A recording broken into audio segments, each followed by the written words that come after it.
Formation have a very good start. The space race is back, and there's a new contender. In the early hours of this morning, China said it had boldly gone where none had ever gone before, landing, it said, an uncrewed spacecraft for the first time on the rugged and little-studied far side of the moon. The first image of the remote surface shows a crater within a crater, beamed back to Earth via a relay satellite. The Chang'e 4 probe will survey lunar geology, look for minerals, and conduct biological experiments too. Mission Control was delighted. I think this is a milestone. Humans have never been there, but we did it. This is trailblazing. Building a space power is a dream that we persistently pursue, and we're gradually realizing it. The far side of the moon has fascinated stargazers for centuries. The view we get of the moon from the Earth is always the same, though, because its orbit is locked to ours. This means that the time it takes for the moon to spin once on its axis is exactly the same time as it takes the moon to turn round the Earth once. Now, the moon's orbit is slightly elliptical, which means that from time to time we get a slightly different view. But 41% of the moon's surface, the far side, is always hidden from Earth's view. This is the conventional view, the near side of the moon, taken by this very telescope at the Royal Observatory in Greenwich. We can't see the far side of the moon. That's the key thing. We're not going to see that from anywhere on Earth at any time. China's claim of actually landing a vessel there has put the rest of the world on notice. We have something on the far side of the moon. It's somewhere we've never been before. We don't know what information we're going to get. It's also part of sort of China's sort of strategy. It's another checkpoint. They've got loads of really sort of amazing ambitions. Maybe fairly soon, in some sense, we might have people on the moon again. So it's definitely an amazing achievement. Although China's space program started during the Cold War, it was soon eclipsed by the Russians and Americans.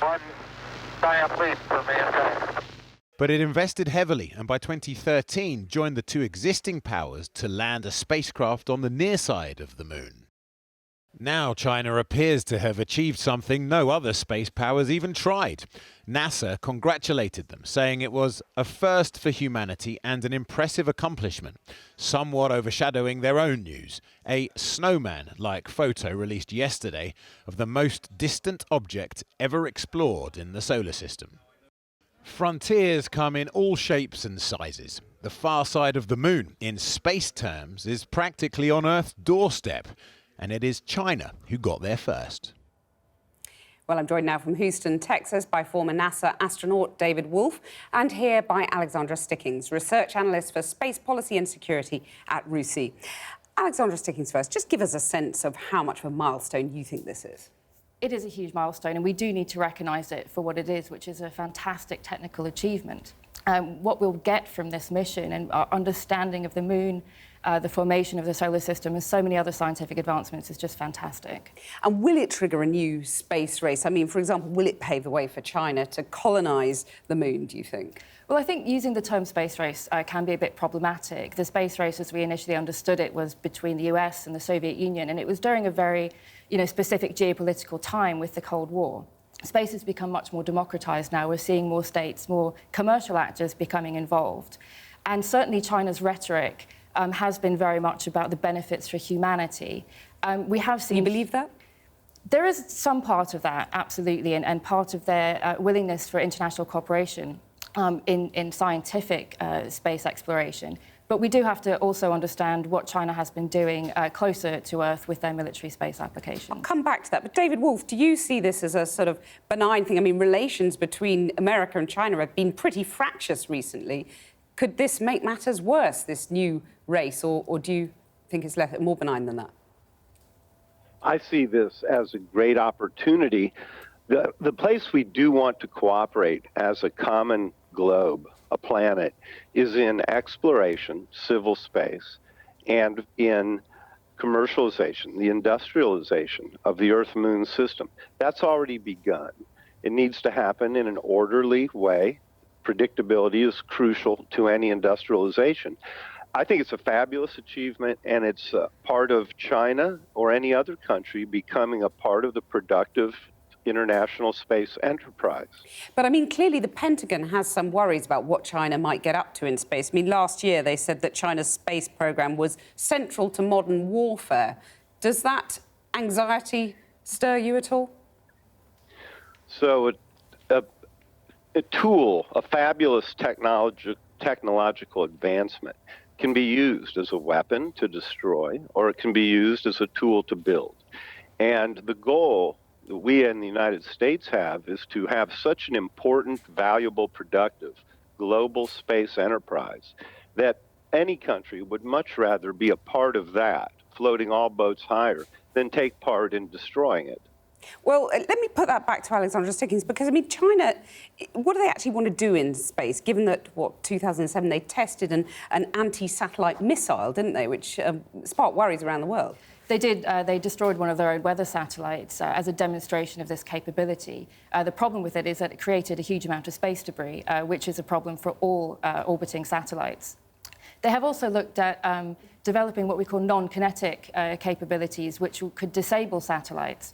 And when we think about space in terms of military applications, it's about information. So it's dominating the flow of information from satellites, ensuring that the information gets to them, whilst also looking at ways to disrupt that information flow to their adversaries. Well, David Wolf, let me ask you personally, would you have liked to have landed on the moon? Oh, of course. Most people of my generation and would love to any kind of space flight. I was lucky to do it 4 times.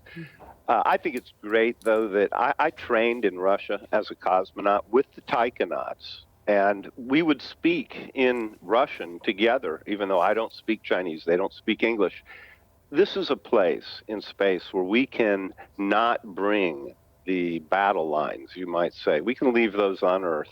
Russia and the United States, other countries have had strains on Earth and met their commitments in space beautifully in the International Space Station, even as far back as Apollo-Soyuz in the 70s. Even in the harshest of the Cold War times, we were able to cooperate in space. What about Mars, then? I mean, will Elon Musk, for example, beat the Chinese to Mars? He said, I think just yesterday it was, that he'd colonize Mars within a decade, maybe within 7 years. Is that possible? Well, with a big enough program, it may be possible. I'm not sure you can grow a baby in 5 months by throwing enough money at it, but that sounds a little... To colonize Mars is a bigger deal. But the first steps, the ones we're taking now, are on the moon and in Earth orbit, perfecting the techniques. It's a bigger job than any one country or any 10 countries. And it's better that we go as a unified planet. And Alexandra Stickings, just a final thought. Do you think that, is Mars the way forward? Is that or is the moon the priority? I think, as a species, we've always gone to the next level. So we went to the moon. I think we will get to Mars at some point, but I would agree that it's a joint effort. It has to involve international cooperation between states and those commercial companies that are making such big steps forward. Thank you both, Alexandra Stickings and David Wolf. I'm sorry not to come back to you, but we've run out of time. Thank you both very much.